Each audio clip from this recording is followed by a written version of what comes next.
minumannya juga haram, yang dipakai juga haram. Wa ghudhiya bil haram, dia sarapan paginya pun juga pakai sesuatu yang haram. Maka Nabi mengatakan fa anna yustajabalahu, bagaimana doanya itu akan dikabulkan.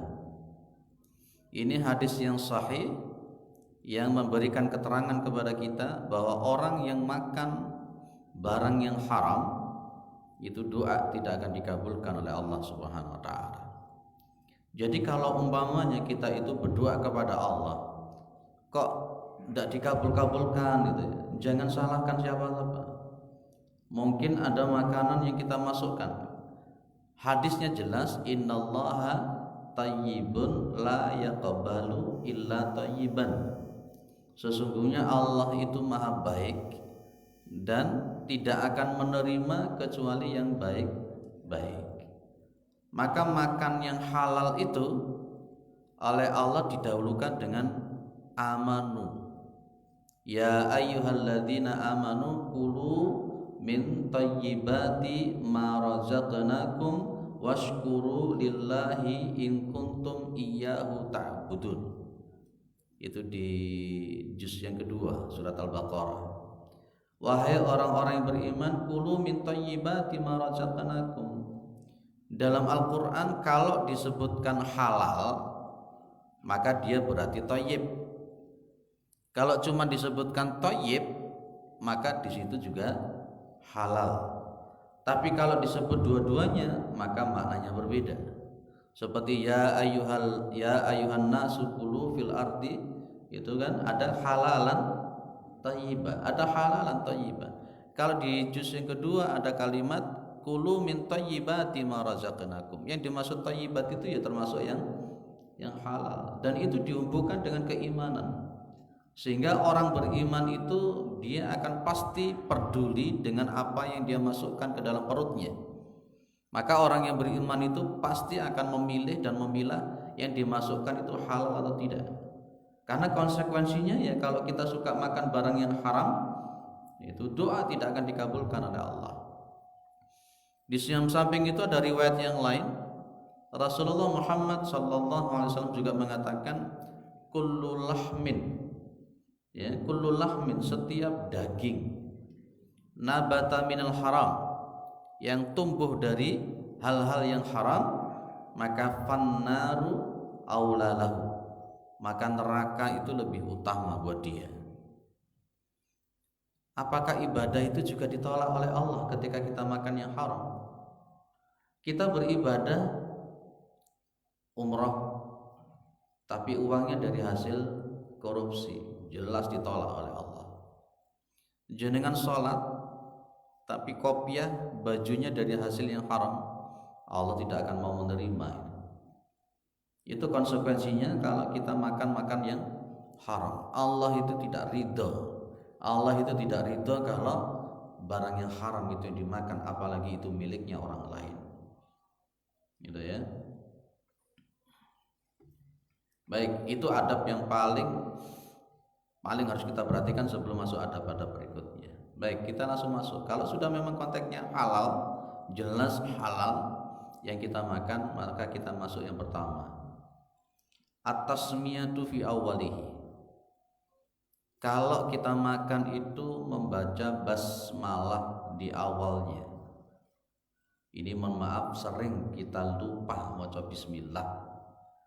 Apalagi kalau sudah lapar, semangat langsung blab ya. Tidak mau coba bismillah. Dalam riwayat Imam Al-Bukhari dan Muslim dari sahabat Umar ibni Abi Salamah, kuntu ghulaman fi hajri Rasulullah sallallahu alaihi wasallam. Saya ini anak kecil. Anak kecil itu kalau kata-kata ghulam itu usia sekitar 7 sampai 8 tahun. Ghulam. Beliau Umar ibn Salamah ini ada di pangkuan Rasulullah SAW. Wa kanat yadi tatishu fi safhati. Adalah tanganku itu tatishu, tosha yatishu. Tosha itu bergerak kemana-mana, terbang kemana-mana. maka ada sepeda motor mereknya Tosa. Tosa itu bahasa Arab, Pak. Tosa. Jadi kalau dia dinamakan Tosa ya bener, karena dia kemana-mana itu, kesana kemari, maka disebut dengan Tosa. Itu fi'il madinya. Kalau nanti fi'il mudhari'nya menjadi Tosa yatisu atau Tosa tatisu, tasyidnya. Jadi Umar ibnu Salamah ini di pangkuan Rasulullah pas ketika makan ya, itu namanya tangannya Ibnu Salamah itu Rono, Rene gitu ya, kayak seperti kita kalau makan itu enggak cukup dengan ada di depan. Maka kemudian Rasulullah mengatakan faqala li Rasulullah sallallahu, maka Nabi Muhammad Rasulullah sallallahu berkata kepadaku, ya gulam, wahai anak kecil, samillah, bacalah bismillah. Jadi sebelum makan baca bismillah. Wa kul biyaminik, dan makanlah dengan tangan kanan. Wa kul mimma yalik, dan makanlah apa yang ada di depan kamu. Ya, famazalat tilka ti'amati ba'du, maka selalu yang demikian itu kalau saya makan ya seperti itu setelah itu. Ini diantara yang disebutkan oleh Nabi. Kalau makan baca bismillah, makannya pakai tangan kanan, dan makan yang ada di hadapan kita. Sering lupa atau sering ingat kita baca bismillah? Tapi selalu ingat atau kadang lupa? Nah itu, apalagi kalau tiap hari lupa baca bismillah, ya Masya Allah. Pak, boleh enggak saya membaca yang Allahumma barik lana fima razaqtana wa qina adzabannar? Boleh. Ya boleh. Pak, saya enggak hafal, ya wis maca bismillah gitu. Ya. Kalau orang itu makan tidak baca bismillah, konsekuensinya barokah itu akan dicabut dan setan ikut makan. Fa idza lam yadhkurillaha ala ta'amihi, maka apabila dia itu makan tidak menyebut nama Allah ya, atas makanan yang dia makan, nuzi'at al barakatu, barokah itu akan dicabut. Mangane ya blak wae, wakeh mangane tapi ora dadi barokahnya dicabut oleh Allah. Barokah akan dicabut, wa aklat ma'ahu asyayatin, dan setan itu akan ikut makan bersama dia. Setan itu akan makan bersama kita. Bapak Ibu yang dimuliakan oleh Allah Subhanahu wa taala. Jadi setan itu kemana-mana selalu ngikuti kita. Di mana-mana ada, pasti di situ ada setan. Jin apa setan, Pak? Kalau namanya setan itu pasti jin. Kalau yang namanya jin belum tentu setan. Ya, setan itu golongan dari jin. Iblis itu golongan dari jin. Namanya jin itu kalau dari sisi linguistik janna, sesuatu kalau dalam bahasa Arab kalau ada jim dan nun itu sesuatu yang tidak tampak. Dan memang karakternya setan atau jin tidak tampak oleh kita. Nabi mengatakan idza dakhala ar-rajulu baitahu fadzakarallaha 'inda dukhulihi wa 'inda ta'amihi. Apabila seseorang itu masuk ke dalam rumahnya, maka dia menyebut nama Allah ketika masuk ke dalam rumah, wa 'inda ta'amihi, dan ketika sedang makan, maka syaitan ngomong, qala syaitan la mabita lakum wala 'asya'a. Kamu tidak ada tempat tinggal dan kamu tidak ada makan. Tapi wa idza dakhala falam yadhkurillaha 'inda dukhulihi qala syaitan. Kalau pas masuk rumah itu tidak baca nama Allah, tidak membaca bismillah, dan ketika dia makan tidak membaca bismillah, syaitan akan mengatakan adraktum al-mabita. Kamu punya tempat tinggal, kamu bisa tidur bermalam di situ. Tapi kalau dia tidak membaca basmalah ketika makan, syaitan akan mengatakan adraktu al-mabita wal 'asya. Kamu bisa makan ikut di situ. Gitu. Dulu pernah saya sampaikan ketika ada buang air ya, ada buang air itu. Kalau kita masuk ke kamar mandi ya, kalau kita tidak membaca bismillah, aurat kita akan dilihat oleh mereka. Jadi di antara penghalang penutup aurat kita dilihat oleh mereka itu adalah bacaan bismillah. Kita buka baju, kita tidak menyebut nama Allah Subhanahu wa taala, aurat kita akan tampak oleh mereka. Kalau ada orang berhubungan suami istri, dia tidak berdoa, tidak menyebut nama Allah, maka setan ikut nimbrung di situ. Kalau jenengan kita semua melakukan hubungan suami istri, tidak berdoa, tidak membaca basmalah, maka setan ikut nimbrung di situ. Anak yang lahir itu berarti ada andil setan. Makanya anak itu wablek kayak setan. Salah salih lek gawe ora tau ngomong maca bismillah. Jenengan dulu kalau buat baca bismillah atau enggak? Itu diantaranya. Apalagi kalau makan di samping tidak baca bismillah, dari sesuatu yang haram juga. Makanan yang dimasukkan di dalam perut yang haram itu pasti punya efek pada tingkah laku dan pemikiran. Semakin banyak haramnya dimasukkan ke dalam perut, maka akan semakin keras hati itu, akan semakin tidak benar perilakunya. Anak-anak kita kalau kita masukkan hal-hal yang haram, cenderung nanti akan susah anak-anak itu. Susah dituturi, susah diajak yang baik gitu. Nah, baca bismillah. Ya, makan kalau tidak baca bismillah, maka setan ikut makan bersama kita. Itu berarti kan kalau kita lupa dalam satu hari lupa baca bismillah, ya setannya waruk toh, Pak. Setannya waruk, setannya lemu-lemu. Hal semacam ini jangan pakai logika. Lho apa iya ya? Setannya melu mangan, apa iya jin melu mangan? Ini tidak bisa kita pikir secara logika. Kita tidak bisa melihat mereka memang. Kita tidak bisa melihat mereka. Rasulullah bersabda semacam ini posisinya karena wahyunya Allah, beliau diberikan kemampuan oleh Allah untuk bisa melihat itu. Untuk bisa melihat itu. Jadi ada manusia yang memang oleh Allah diberikan kekuatan, diberikan keistimewaan untuk bisa melihat itu. Tapi orangnya kayak apa? Lah sementara ini memang ada orang yang ngaku-ngaku bisa melihat alam gaib dan seterusnya, tapi kebanyakan sama-sama pakai khodam. Mereka bisa melihat itu karena mereka di dalamnya ada jin.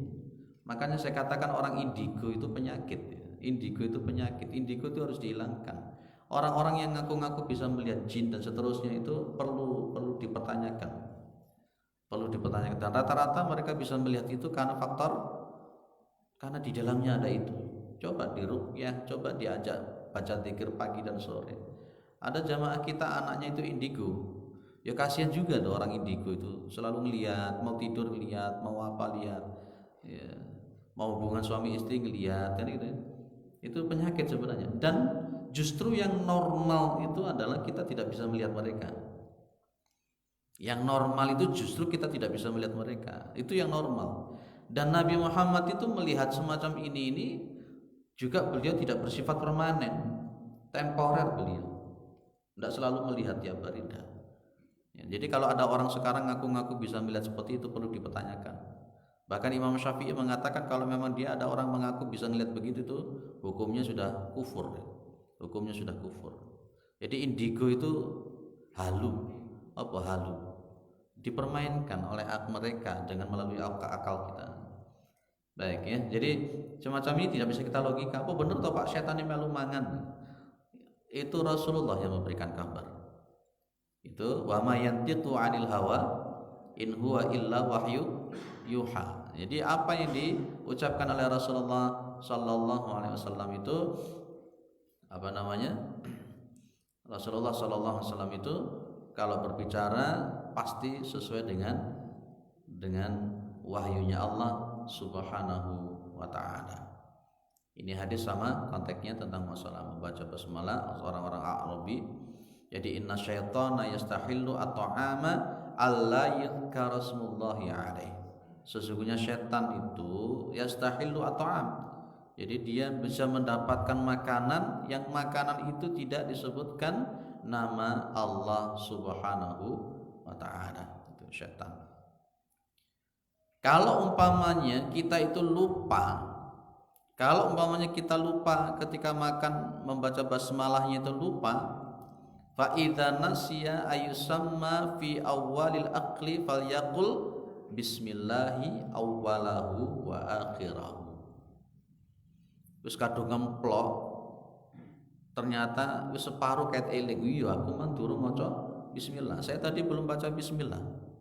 Maka pas ketika kita ingat itu tadi, kita baca bismillahi awwalahu wa akhirahu. Boleh pakai fi. Kalau di dalam riwayat Imam At-Tirmidzi pakai fi.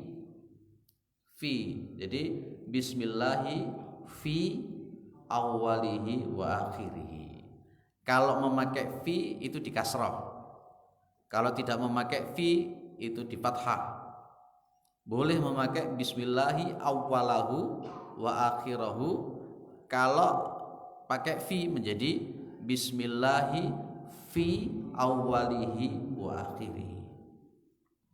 Gitu. Jadi itu kalau kita lupa baca bismillah, kok ingat-ingat di tengah-tengah. Bagaimana kalau sudah habis?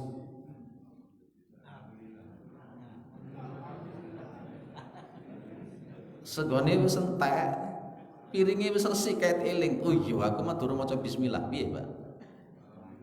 Ya berarti setane ya wis wareg ya. Setane wis wareg gitu. Kita ini kadang-kadang terburu-buru. Memang betul kata Nabi bahwa al-ajalatu minasyaiton. Sifat terburu-buru, sifat tergesa-gesa itu datangnya dari setan. Jadi kalau makan itu jangan buru-buru lah. Jangan buru-buru. Tapi yo ojo lelet-lelet nemen. Kadang-kadang mangan setengah piring sak jam durung mari. Mbok leren ngecepret, leren apa gitu. Itu juga enggak boleh juga. Enggak boleh juga ya. Baik.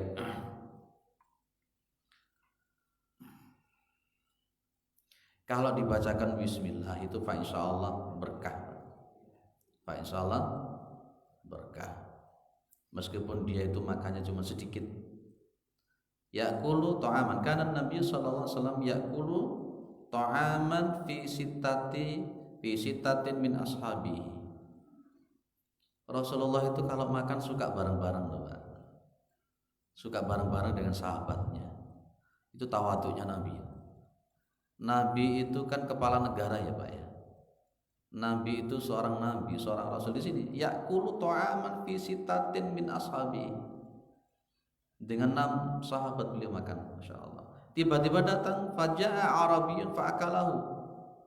Maka tiba-tiba datang orang Arab Adui fa'akalahu bil luqmatain. Dia nimbrung di situ makan sampai berapa? Cuma dua suapan. Ini Nabi Muhammad. Nanti akan kita bahas di dalam hadis yang cukup panjang itu. Nabi itu punya tempat ya, punya nama Al-Gharra di dalam poin nomor 5 itu.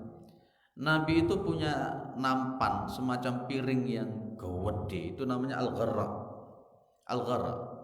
Al-Gharra itu dibawa oleh 4 orang laki-laki. Jadi untuk membawa Al-Gharra ini tadi, nampan yang gede itu tadi oleh ya, itu dibawa oleh 4 orang laki-laki, 4 orang sahabat, ditaruh di bawah. Kemudian dikasih makanan al-tarid di situ. Kemudian muter para sahabat itu dan makan bareng-bareng. Dan cara duduknya Rasulullah di bawah nanti akan saya bahas di situ. Itu Nabi Muhammad SAW suka makan bareng-bareng. Jenengan suka makan bareng-bareng tidak? Sama keluarga mungkin makan bareng-bareng, tapi tidak satu nampan. Nabi Muhammad itu suka kalau makan bareng-bareng satu tempat, satu wadah. Kalau saya dulu di pondok itu sukanya makan begitu. Ngambil di jabuk, kemudian ngambil tempat, jadi muter, teman-teman muter makan bareng pakai tangan. Nikmat sekali dah. Nikmat sekali. Belum pernah melakukan begitu ya? Belum ya. Paling makan bareng-bareng tapi pakai piring sendiri-sendiri. Ya. Amma innahu lausam malakafakum. Adapun dia, andai kata dia menyebut nama Allah, lakafakum, maka pasti akan mencukupi kalian. Kita itu meskipun makannya sedikit, tapi kalau memang betul-betul kita menyebut nama Allah, berkahnya ada. Cukup. Lanjut yang nomor 3, al-aqlu bil yamin. Setelah membaca bismillah, jangan lupa kalau makan itu pakai tangan kanan. Makan pakai tangan kanan. Kalau orang itu yang kanan pakai sendok, yang kiri pakai garpu, bagaimana? yang kanan pakai tempe menjes, yang kiri pegang lombok, itu bagaimana? Berarti kan makannya seperti kepiting, dan itu tetap berarti menggunakan tangan kiri. Idza akala ahadukum falyakul biyamini. Apabila salah satu di antara kalian itu makan, maka falyakul biyamini, maka hendaklah dia makan dengan tangan kanannya. Kelihatannya sepele Pak ini Pak, makan dengan tangan kanan. Wa idza syariba falyashrab biyamini, apabila dia minum maka hendaklah dia itu minum dengan tangan kanannya.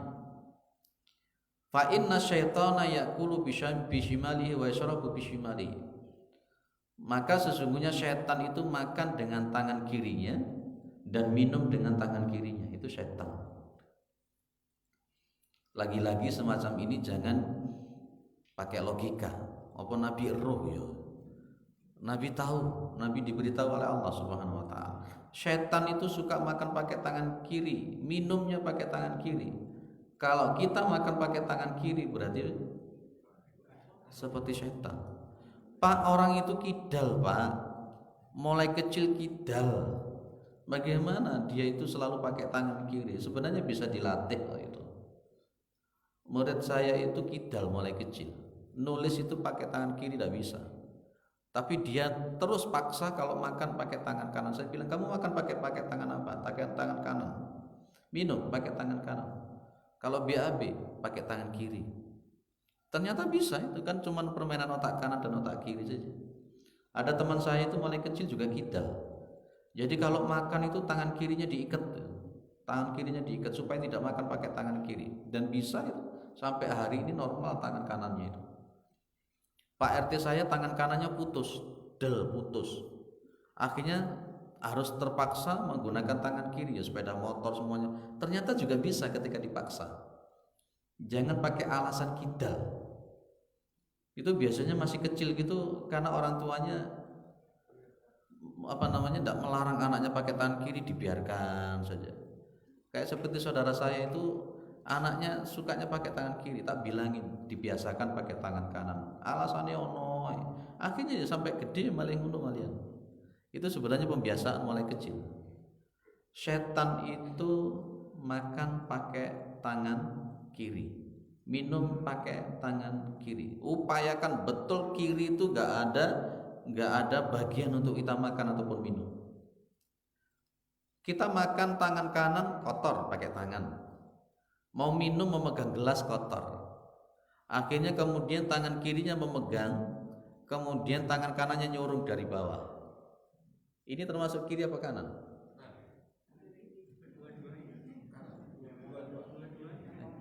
Itu ada yang menyiasati seperti itu. Pak mau megang gelas itu kotor, Pak tangan saya memegang ini. Iya. Terus akhirnya yang kiri itu megang, disorong ini, seret ini. Iya. Akhirnya semacam ini. Ini boleh atau tidak? Ada semacam itu. Tapi ada juga yang pegang alat tangan kotor, pegang aja pakai tangan kanan. Toh mari ngono yo dikorai padha wae. Jadi intinya Rasulullah melarang kita makan pakai tangan kiri. Rasulullah melarang kita makan, minum pakai tangan kiri. Kalau anak-anak kita makan pakai tangan kiri, tolong diingatkan. Tolong betul diingatkan. Pak, kita makan di Sik and Sik. Yang tangannya itu pakai pisau, yang kiri pakai garpu buat motong. Tapi nyunduknya maling ini, masih makannya tetap kiri. Itu samanya kiri. Ya, jadi ini teknis saja, tinggal kita paham teknisnya kayak apa. Ada orang itu makan pakai tangan kiri. Anna rajulan akala inda Rasulillah sallallahu alaihi wasallam bisimalihi. Ada orang itu makan di sisinya Nabi itu pakai tangan kiri. Nabi langsung ngomong, kul biyaminika. Makan kamu pakai tangan kanan.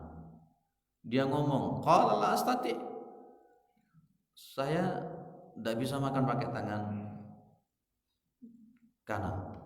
La astati, saya tidak bisa pakai tangan kanan. Ini kalau di dalam riwayat yang lain itu beberapa kali, makan kamu pakai tangan kanan. Tidak bisa saya pakai tangan kanan.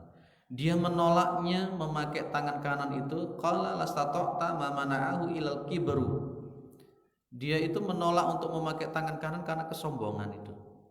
Nabi paham orang itu bisa pakai tangan kanan, tapi dia ngotot tetap pakai tangan kiri.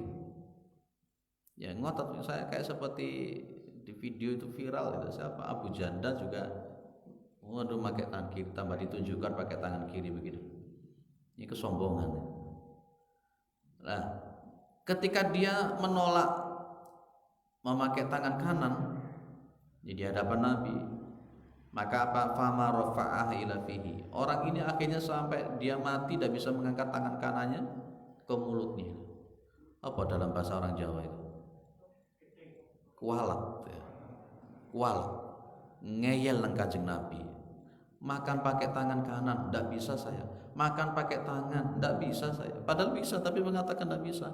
Akhirnya yo tenanan, manjur, namanya Nabi manjur. Akhirnya dia tangannya tidak bisa naik ke mulutnya ke atas sampai. Dan itulah. Upayakan sekali lagi kalau makan itu pakai tangan kanan, minum pakai tangan kanan. Itu berarti kalau kita pakai tangan kiri ada andil setan ada di dalam diri kita. Clear? Ada yang didiskusikan dulu sampai nomor 3. Oke.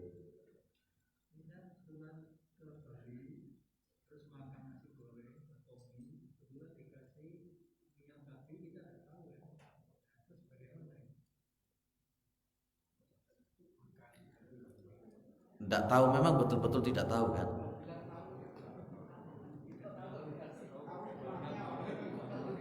Kenapa Pak?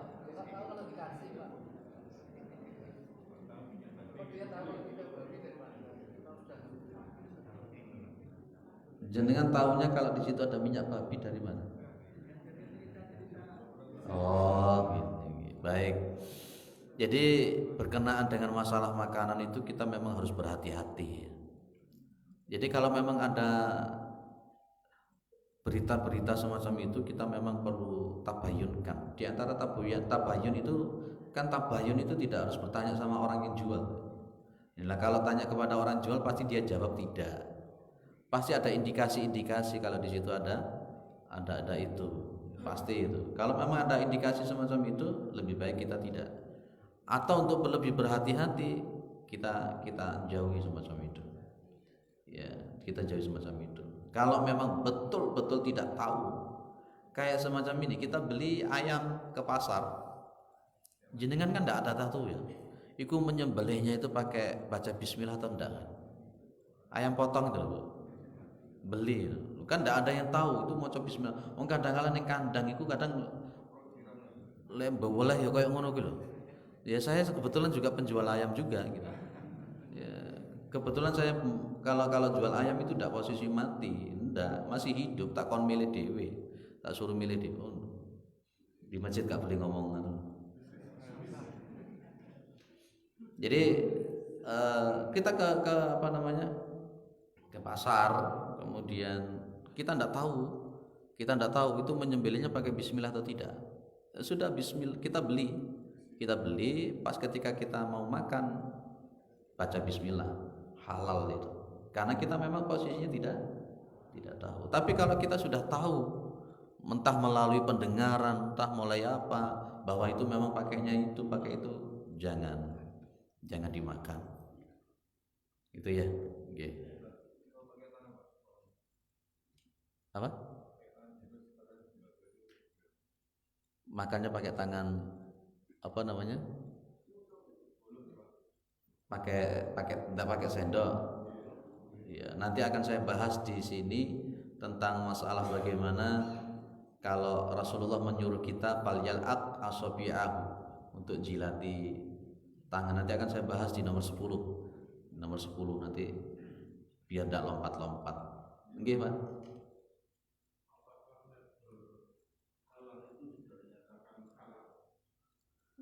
Belum tentu, Pak. Ini saya juga dapat kiriman dari kawan-kawan, teman-teman itu memang untuk label halal MUI itu juga sudah mulai dipalsukan juga. Sudah mulai dipalsukan. Tapi memang tetap kita ini memang yo hati-hati. Tapi lah kalau kita terlalu ekstrem ya malah gak mangan-mangan gitu. Ate mangan iki wedi, mangan iki wedi, mangan iku wedi gitu ya. Kita tetap enjoy saja. Selama memang kita memang betul-betul tidak ngerti ya sudah enjoy saja biasa. Biasa saja. Jangan sampai terlalu paranoid juga. Kalau kita terlalu paranoid juga kayaknya enggak mau ke pasar, enggak mau kemana gitu. Enjoy saja. Memang untuk label halal itu memang ya begitu sekarang. Musuh-musuh Allah Subhanahu wa taala begitu luar biasa. Sampai label halal pun juga dipalsukan. Jadi tidak mesti, Pak, tidak mesti yang label halal itu mesti halal. Maka kita harus. Tapi selama memang kita tidak ngerti, saya ulang lagi berkali-kali. Selama memang kita memang betul-betul tidak ngerti, itu oleh Allah dimakfu. Saya dulu masih kecil itu juga maamnya yo babi ya. Nggak ngerti keluarga kita dulu. Kita ini dulu memang dari keluarga di bawah standar memang ya. Jadi kemudian beliau ya, kerjanya di kandang babi dan seterusnya. Gue malah curhat malian. Ada yang lain?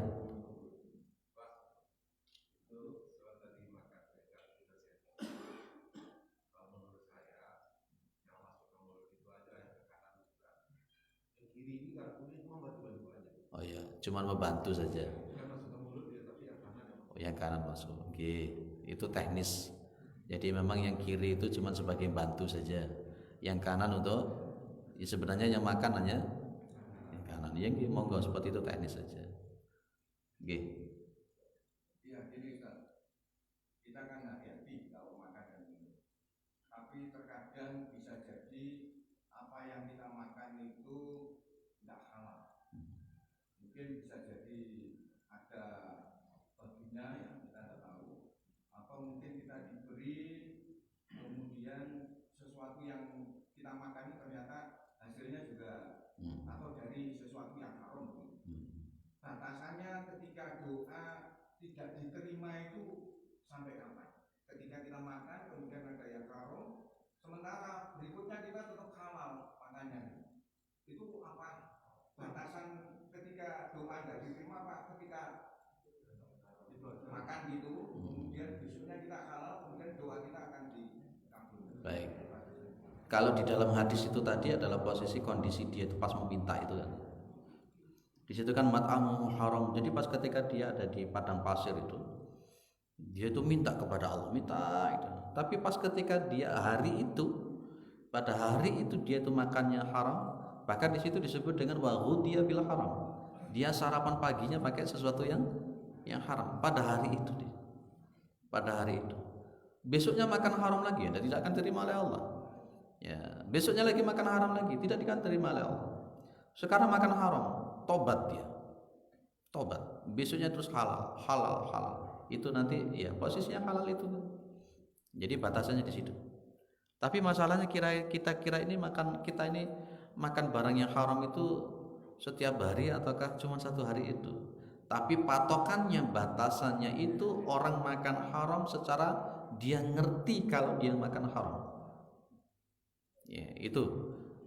La yukallifullahu nafsan illa wus'aha, dalil kita di situ. Allah tidak akan membebani hambanya kecuali sesuai dengan kemampuannya.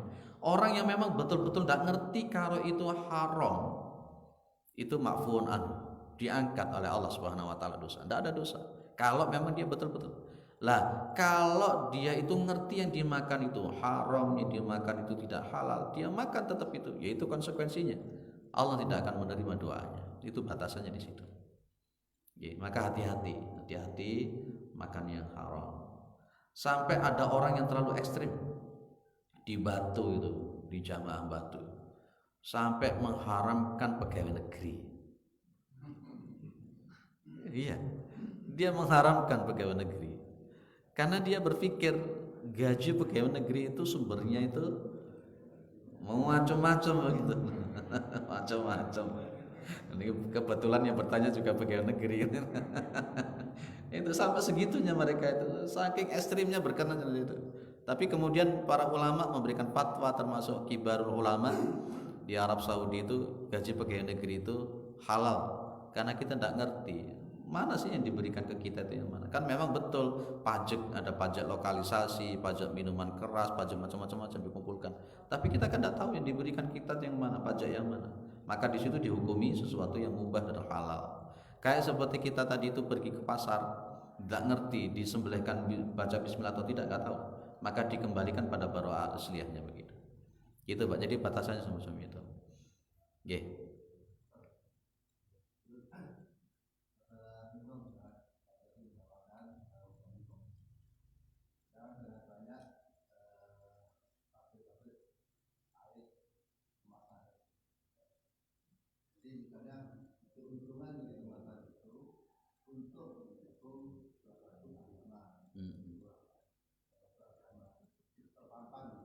Iya, jelas.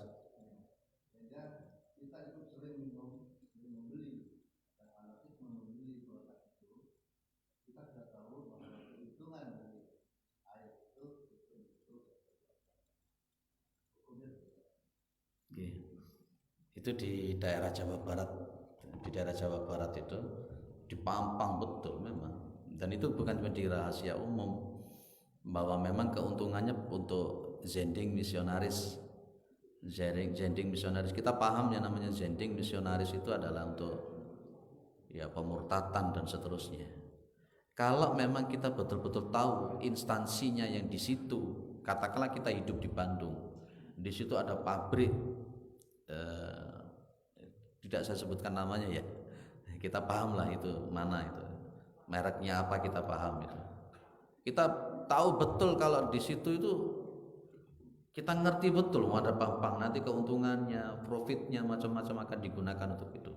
Maka kalau kita memang betul-betul tahu itu untuk itu, maka haram kita untuk beli. Itu berarti kita juga mendukung mereka untuk memurtadkan orang-orang Islam. Gitu.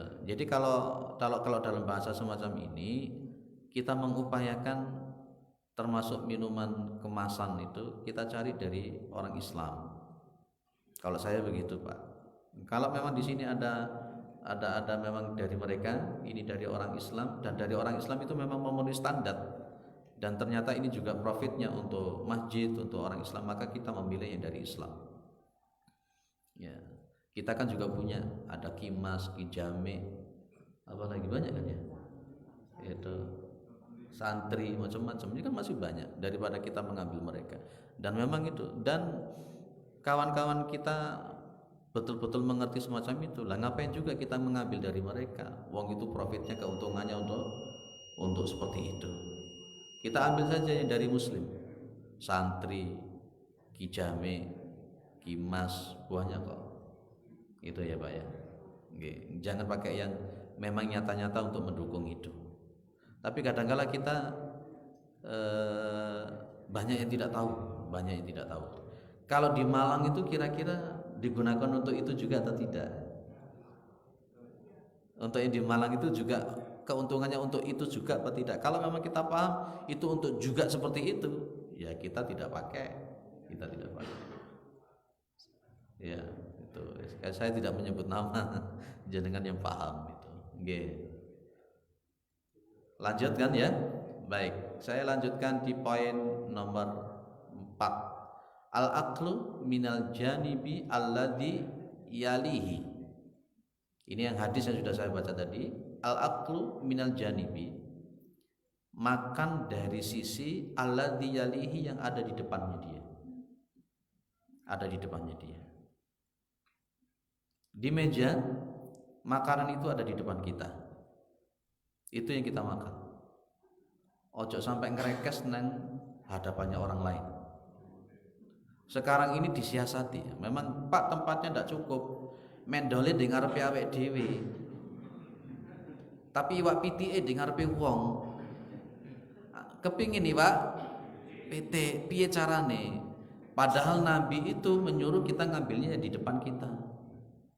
Apa tangan kita langsung ngeruwekas ngambil semacam itu? Sekarang itu ada meja yang disiasati bisa diputar gitu. Ya, ada meja diputar itu Pak ya, diputar. Ada yang tanya sama saya, Pak, kita ini prasmanan di gedung Pak. Itu kemudian kita antri, kan antri jadi banyak itu. Kita antri, loh itu kan bukan di depan kita. Saya bilang kan jalan, nanti kan jenengan jalan toh. Dan memang posisinya teknis seperti itu, jenengan ngambil di depan jenengan pas ketika jalan. Gitu. Jadi ini etikanya begitu. Kalau kita makan bareng-bareng satu meja begitu, mbok aja ngrekes, tangani ruwono, tangani ruwene kaya wong apa maneh wak pitike mek 5 sing mangan wong 5, jenengan juga loro. Itu nanti akan saya bahas di poin nomor berapa.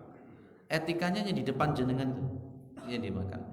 Bagaimana kalau umpamanya kita pingin iwak pitik, ya iwak telur, karena di depan kita cuma mendol tok, pingin iwak pitik, lebih baik bilang, minta tolong, nuwun sewu, nah itu bisa diambilkan itu. Nah, itu ojo langsung orang nuwun sewu, orang apa langsung buat ngambil. Itu etikanya tidak bagus, Pak.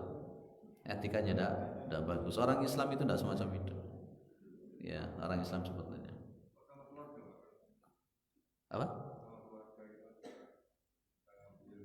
Iya, meskipun sama keluarga. Meskipun sama keluarga, kita juga mendidik keluarga kita dengan etika. Ya kita bilang saja sama anak kita, Dek, tolong bapak diambilkan itu bisa ya. Itu sambil mendidik etika anak-anak kita. Anak-anak kita itu kadang kita tanpa pamit, tanpa izin langsung mau ambil di depan kita, buat. Itu juga kita melihat juga kan kayak kita tahu yang namanya ketek kan. Gimana ketek itu? Ya ngono kuwi, ketek itu senengane ya ngono. Makanya sekali-kali kalau rekreasi ke Mendit gitu. Gimana lihat ketek kalau makan. Itu bedanya kita sama ketek kan itu ya. Itu ya. Clear ya, Pak ya? Lanjut, al-aqlu min jawanibil qas'ah awit tibqi. Kalau makan upayakan, ini kan di piring kita di piring kita ya. Kalau makan ambil yang daerah pinggir-pinggir dulu. Kita ngambil umpamanya kita ngambil dari magic jar itu, umpamanya juga ambil nasi itu yang dari pinggir dulu. Jangan ngambil dari tengah. Lek tumpengan itu dagak dijukut tengah-tengah di siapa pinggir dhisik. Malahnya di tengah dulu malahan. Nabi itu menyuruh kita kalau makan, entah itu di piring ngambil, itu yang diambil adalah dari pinggir. Itu sunnahnya begitu, Pak. Jangan pas ketika ada piring, ada makanan, ada lauk, kita langsung nyendoknya dari tengah. Itu bukan sunnah, tidak mengikuti sunnahnya Nabi Muhammad, tapi ambil dari piring. Lah ini yang saya katakan tadi. Kana lin Nabi sallallahu alaihi wasallam qas'atun yuqalu laha al-gharra'u yahmiluha arba'atu rijalin. Jadi Nabi Muhammad sallallahu alaihi wasallam itu punya semacam piring, yuqalu laha al-gharra. Yuqalu laha al-gharra. Namanya tadi al-gharra. La al-gharra ini yahmiluha arba'atu rijalin. Sehingga wong 4 orang, berarti gede Pak ya. Piring besar, kayak semacam piring besar. Kalau mengangkat piring itu butuh 4 orang. Butuh 4 orang. Punya jenengan piring sebesar itu. Nabi punya piring sebesar itu Nabi. Al-qas'ah. Falamma athau wasajadu ad-duha utiya bitilkal qas'ah. Ketika mereka para sahabat sudah melakukan sholat duha, athau wasajadu ad-duha, ketika para sahabat sudah selesai melakukan sholat duha, utiya bitilkal qas'ah, maka piring yang gede yang dibawa oleh 4 orang tadi itu didatangkan, ditaruh plek, yakni waqad surida fiha. Maka kemudian di situ dikasih makanan. Atharit itu tuh kayak semacam mirip dengan bubur gitu, atharit. Mirip dengan bubur. Faltafu alaiha. Maka kemudian para sahabat itu mengelilingi piring yang gede tadi itu. Ya, falamma kathura jaza Rasulullah SAW.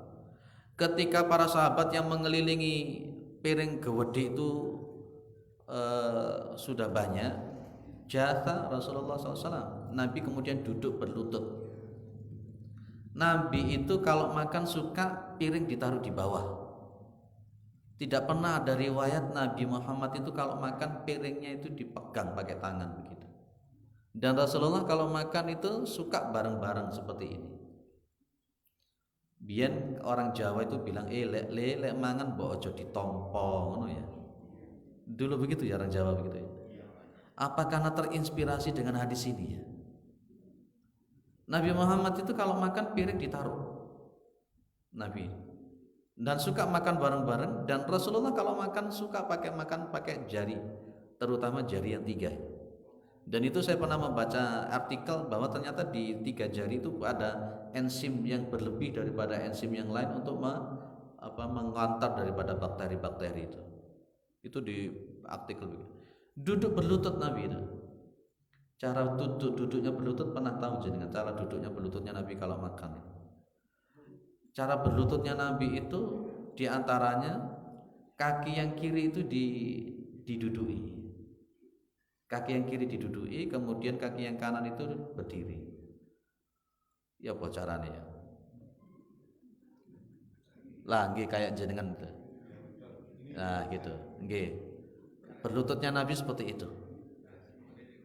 Ya, itu ditaruh di bawah. Jadi para sahabat pada duduk semacam itu, berlutut semacam itu Nabi. Masya Allah, kepala negara duduknya seperti itu. Seorang pemimpin negara duduknya seperti itu. Makan bareng-bareng dengan para sahabat. Itu. Makan bareng-bareng. Tidak merasa jijik Nabi. Kita jijik apa enggak kira-kira makan bareng-bareng? Akhirnya kemudian pas ketika Rasulullah duduk semacam itu, berlutut semacam itu tadi, faqala Arabiyyun mahadil jilsah. Iki lungguh model kaya opo, bahasanya gitu. Nabi dilihat duduk berlutut sama sahabat, berlutut di tengah-tengahnya ada makanan. Ada Arab Badui langsung tanya, iki duduk model apa kayak semacam ini. Maka Nabi Muhammad SAW mengatakan, Innallaha ja'alani abdan kariman walam yaj'alni jabbaran anidan. Sesungguhnya Allah Subhanahu wa taala menjadikan aku seorang hamba yang mulia, dan Allah tidak menjadikan aku ini menjadi hamba yang sombong yang suka menentang. Ini tawaduknya Nabi.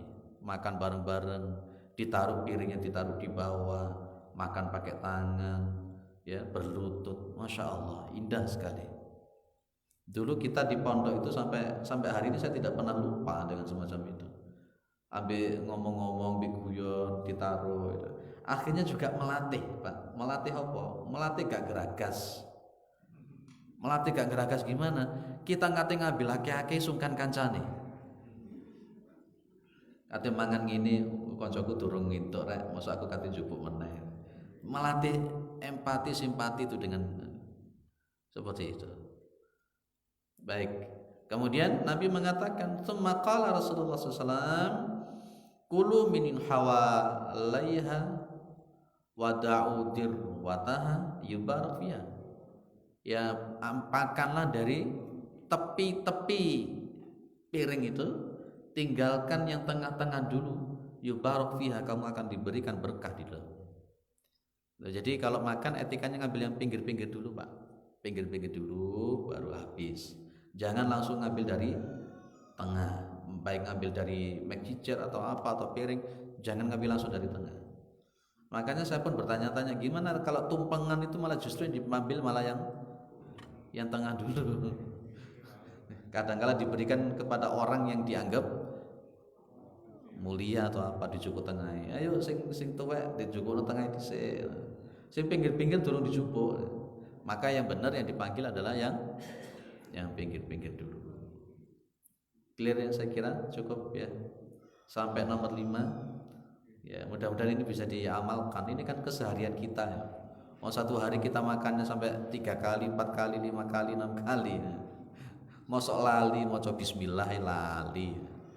Ya, makan pakai tangan kanan. Ya, kemudian makan yang di depan dan makan yang di pinggir-pinggirnya dulu. Insya Allah pertemuan yang akan datang kita akan lanjutkan posisinya duduk. Kalau makan itu yang kayak apa? Posisi duduk itu gimana? Duduk yang gimana yang dilarang? Kalau kita sedang makan dan minum itu yang kayak apa? Jadi kita sudah dapat ilmu tadi, caranya duduknya Nabi kalau makan kayak apa tadi? Ya juga ditaruh di bawah. Tapi memang agak susah ya Pak ya. Kalau ditaruh di lantai gitu, taruh di bawah itu susah apa enggak kira-kira? Enggak ya? Enggak ya? Lebih enak atau lebih gimana? Kita sukanya itu kalau makan di kalau orang Jawa bilang namanya ditompo, begini. Sukanya kita makan begini ya.